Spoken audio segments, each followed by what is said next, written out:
Allez tiens, une petite vidéo légère. C'est l'automne, voici que la saison décline, l'ombre grandit, l'azur décroît, le vent fraîchit sur la colline, l'oiseau frissonne, l'herbe a froid. C'est le moment pour une petite question toute simple, innocente, qui va pas du tout déclencher la foire à la saucisse dans les commentaires, qui va pas du tout me valoir un torrent d'injures. Donald Trump est-il psychopathe? Allez, hop là, c'est parti. Si t'es ici, c'est que, bon, peut-être que tu t'étais jamais posé la question, mais maintenant, t'as envie de connaître la réponse, parce que oui, c'est une question très sérieuse, et je vais tâcher d'y répondre. Donald Trump est-il psychopathe? On va voir ça tout de suite, mais juste avant, petit message de notre partenaire. Le sponsor de cette vidéo, c'est Emma. Tu les connais maintenant, j'ai bossé avec eux plusieurs fois. Moi, je les connais en tout cas, vu que toute ma literie, c'est Emma et celle de mes enfants aussi. Parce que en plus de faire des matelas, ils font aussi des oreillers, classiques ou à mémoire de forme. Moi, j'ai pris ceux à mémoire de forme, comme mon matelas. Ils font aussi des lits, carrément, des parures, des couvertures lestées, etc., etc. Leur matelas Hybride 2, c'est le meilleur matelas, d'après les comparateurs en France en 2025. Mais si par hasard, tu passes une commande et que ça te convient pas, eh ben, t'as 100 nuits d'essai sans risque. Donc, tu peux le renvoyer, et les retours, c'est comme la livraison, c'est gratuit. Tout ça, garantie 10 ans, et payable en 3 ou 4 fois sans frais. En plus là, pour le Black Friday, il y a jusqu'à moins 50% sur emma.fr du 30 octobre au 1er décembre. Et c'est pas tout, j'ai un cadeau pour toi. Avec le code COREYT, c'est marqué là, tu as 10% de réduction en plus sur les produits en promo jusqu'au 1er décembre 2025. Je t'ai mis le lien dans la description pour en profiter, hésite pas, fonce. Et si t'as des questions, hésite pas à leur poser sur Insta, @emmasleep_fr ou par mail à contact@emma.fr. Alors, est-ce que Donald Trump est un psychopathe? Pour répondre à cette question, je vais d'abord répondre à une autre question. Qu'est-ce que c'est un psychopathe? Et c'est pas la peine de lever les yeux au ciel comme ça, parce que tu vas voir que tu crois peut-être savoir ce que c'est, mais en vrai, c'est pas du tout sûr que tu saches. Cette phrase est compliquée. Un psychopathe, dans l'imaginaire collectif, c'est un fou sanguinaire, violent, un détraqué sexuel, un tueur en série, etc., etc. Ça, c'est une vision qui a été forgée par deux choses, essentiellement, les grands faits divers médiatisés et la fiction ou la pop culture. Patrick Bateman dans American Psycho, Norman Bates dans Psychose, Alex Delarge dans Orange Mécanique, Hannibal Lecter dans Le Silence des Agneaux, le Joker, Dexter, Joe Goldberg dans la série You, Trevor de GTA V, etc., etc. Voilà ce que c'est un psychopathe dans l'esprit de la majorité des gens. Et d'ailleurs, les gens qui ont créé ces personnages, ils les définissent souvent comme ça eux-mêmes. Et quand je dis un psychopathe, c'est parce que, à part Annie Wilkes, la meuf dans Misery, eh ben c'est quand même essentiellement des hommes. Alors, est-ce que c'est pareil dans la vraie vie? Eh ben, je vais y revenir un petit peu plus tard. Donc, un psychopathe, ça serait une espèce de caricature de criminel assoiffé de sang, assoiffé de sexe ou assoiffé des deux. C'est même devenu une insulte, hein, au même titre que schizo, bipolaire et j'en passe. On n'est pas autiste. Voilà, par exemple. Donc, pour rappel, ça, c'est des injures psychophobes ou qui stigmatisent des gens qui n'ont rien à faire dans l'histoire et qui n'ont rien demandé à personne.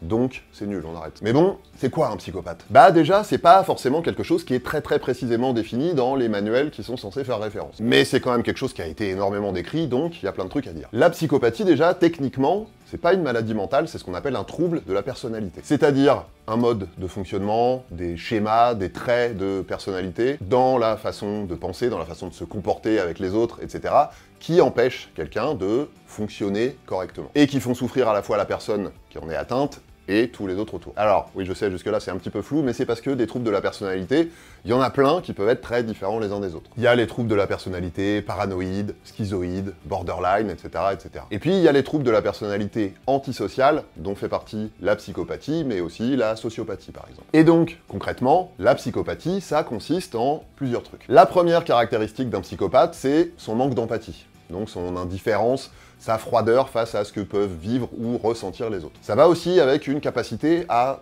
ne pas en avoir grand-chose à faire de tout ce qui est loi, convenance, normes sociales, etc. C'est aussi souvent des gens qui sont, on va dire, un petit peu limités émotionnellement, c'est-à-dire qu'ils connaissent pas forcément le sentiment de peur, par exemple. Ils ressentent pas de culpabilité, ni de remords, etc., etc. Ça se traduit de plusieurs manières différentes, soit des comportements à risque pour eux-mêmes, soit des comportements violents, mais aussi des comportements manipulateurs, une consommation de drogue, d'alcool, etc. Et aussi une tendance à pas trop se poser de questions et à prendre un truc quand il en a envie. Et dans ces cas-là, il vaut mieux pas être entre lui et le truc dont il a envie. Ou pire, être soi-même le truc dont il a envie, si tu vois ce que... Voilà, donc ça c'est un petit peu pour te dresser le tableau, et ce qui est embêtant, c'est que, techniquement, ça se soigne pas. À moins de connaître un médicament qui provoque l'empathie chez les gens, auquel cas je veux bien que tu me donnes le nom, parce que j'ai 2-3 idées de trucs à faire avec. Alors attention, c'est pas forcément le combo complet de tout ce que je viens de te dire là. Un psychopathe, ça peut être quelqu'un de très à l'aise socialement, de plutôt calme, voire avec un certain charme. On peut parfaitement être psychopathe, mais plutôt versant manipulateur, donc pas forcément violent, donc pas forcément un criminel. Côté chiffres, si ça t'intéresse, on estime que entre 1 et 3% de la population serait psychopathe. On a longtemps estimé que les psychopathes, ce serait très majoritairement des hommes hétérosexuels, mais il y a des travaux récents qui estiment que la psychopathie féminine serait peut-être un petit peu sous-estimée, notamment parce que la façon dont elle s'exprime est un petit peu plus subtile. Donc, c'est pas forcément diagnostiqué comme tel. Mais alors, où est-ce qu'on retrouve les psychopathes ? À part en prison. Il y a un psychologue britannique qui s'appelle Kevin Dutton qui a publié dans son bouquin La sagesse des psychopathes 2 listes très intéressantes. La première, c'est la liste des 10 métiers dans lesquels on retrouve le moins de psychopathes. Je te la donne tout de suite. Les aides-soignants, les infirmiers, les psychothérapeutes, les artisans, les stylistes, les gens qui travaillent dans l'humanitaire, les enseignants, les artistes, les médecins et les comptables. Globalement, pas mal de métiers qui font appel à l'empathie, hein. Donc, sans surprise, le personnel soignant, par exemple. Après, il y a des trucs un peu plus surprenants. Genre les comptables, je sais pas, j'aurais pas dit, par exemple. Comme quoi, il y a vraiment pas mal d'idées reçues sur les psychopathes.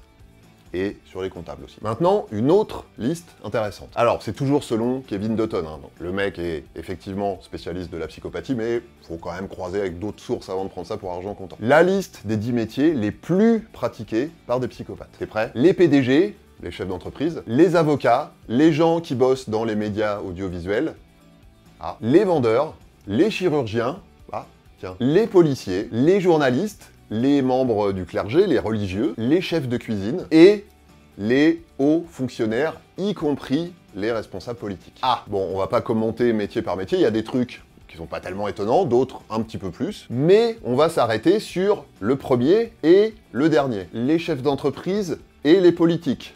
Tu me vois venir, non? Eh bah oui, ça y est, on va parler de Donald Trump, parce que lui, c'est les deux. Eh oui, tu pensais que c'était une question complètement rhétorique, que c'était un truc un peu putaclic pour te forcer à regarder une vidéo sur les psychopathes, mais non, on va vraiment répondre à cette question. Mais abonne-toi quand même, s'il te plaît. Alors, avec ce qu'on sait maintenant, est-ce qu'on peut dire que Donald Trump est psychopathe? Perso, je sais que j'ai toujours trouvé que c'était la personnalité idéale pour donner une idée à quelqu'un de à quoi ça ressemblait un psychopathe dans la vraie vie. C'est-à-dire pas un tueur en série, cannibale dans une série ou je sais pas quoi. Donc, je me suis dit que j'allais me servir de ça pour faire cette vidéo sur les psychopathes, et en faisant mes recherches, je me suis rendu compte que j'étais pas du tout le seul à penser ça. Il y a plusieurs personnes, y compris des psys, qui ont déjà évoqué la psychopathie de Donald Trump. Et en réalité, ça pourrait même être pire que ça. Déjà, en 2016, il y a une élue démocrate en Californie, qui s'appelle Karen Bass, qui avait lancé une pétition pour que l'état mental de Donald Trump soit étudié. Elle pensait qu'il souffrait d'un trouble de la personnalité narcissique. En 2017, il y a un psy qui s'appelle John Gartner, qui remet ça, qui lance une autre pétition et qui dit que Donald Trump est mentalement malade et qui doit être destitué. Et il parle de son manque d'empathie, il parle de mensonges,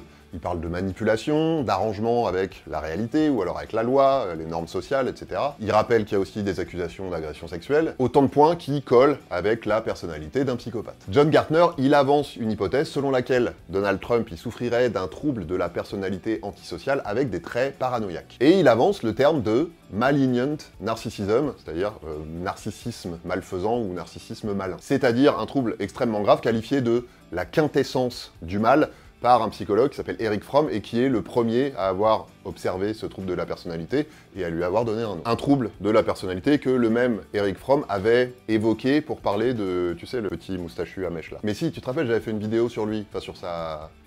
Enfin, je t'ai mis le lien dans la description. Bon, bref. Il y a un livre qui a été publié en 2024 qui s'appelle The More Dangerous Case of Donald Trump, qui a été écrit par 40 psychiatres et experts en santé mentale qui alertent de nouveau sur les dangers de la personnalité de Donald Trump. Dans ce livre, ils affirment que Donald Trump présente tous les traits de personnalité d'un psychopathe. Et ils mettent en garde contre un danger que j'avoue, j'avais pas vu venir, la psychopathie, c'est contagieux. Alors, du calme, c'est une façon de parler, factuellement c'est faux, sauf dans le cas de Donald Trump. Mais le mieux pour expliquer ça, c'est que je te cite un des psys qui est à l'origine du bouquin. Quand nous ne parvenons pas à contenir les individus dangereux, leur cas s'aggrave inévitablement et ils propagent leur pathologie de façon destructrice. Or, nous avons fait exactement l'inverse en donnant à une personne souffrant d'un trouble grave un pouvoir croissant. Les délires, la paranoïa et la propension à la violence sont particulièrement contagieux face à des institutions mal préparées. Le risque est d'autant plus grand que Trump s'entoure de personnalités reflétant ces dysfonctionnements. T'as compris? Le gros problème, c'est que Trump, psychopathe ou pas, il est au pouvoir et il choisit les gens qui l'entourent. Et comme il est tout en haut de la pyramide, ses comportements, ils ont tendance à se répercuter et à contaminer ceux qui sont plus bas dans la pyramide. Alors, est-ce que Donald Trump est psychopathe? Ça, c'est impossible à dire parce que faudrait qu'il accepte d'être suivi par un psy qui puisse poser un diagnostic. Mais au final, qu'est-ce qu'on peut retenir de tout ça? Bon, déjà maintenant, tu sais ce que c'est un psychopathe, c'est déjà pas mal. Tu sais qu'il y a un certain nombre de psychiatres qui pensent que Trump présente tous les traits d'un psychopathe, et il y en a même d'autres qui pensent que ça pourrait être pire, entre guillemets. Mais le truc à retenir, c'est qu'en vrai, c'est pas ça le problème. Qu'il soit psychopathe, qu'il soit narcissique malfaisant, qu'il soit scorpion ascendant pervers, qu'il soit Mercure en rétrograde ou je sais pas quoi, malheureusement, ça change pas grand-chose. Parce que dans l'état actuel des choses, ce qui compte, c'est pas tellement ce qu'il est, c'est ce qu'il fait. Et ça, pour le coup, on sait. Y a pas de doute. Voilà, j'espère que ça t'a intéressé. Je referai des vidéos un petit peu dans ce genre-là, notamment pour se poser une question qui est intéressante, c'est qu'est-ce que ça veut dire en vrai être fou? En attendant, tu peux aller écouter mon podcast que je viens de lancer qui s'appelle La Bonne Vivance, t'as le lien dans la description. Oublie pas de t'abonner à tous mes réseaux sociaux, en tout cas à ceux qui te plaisent, parce que là-bas je fais des contenus courts en vidéo un petit peu tous les jours. Si tu préfères la radio, le week-end je suis sur France Info pour ma chronique C'est ma santé. Tu peux écouter les replays ou aller voir les reels sur Instagram, sur mon compte ou sur celui de France Info. Pour le reste, je t'ai mis tous les liens dans la description. On se retrouve ici très vite pour une nouvelle vidéo longue. D'ici là, prends soin de toi et prends soin des autres, mets-toi bien et surtout, porte-toi bien.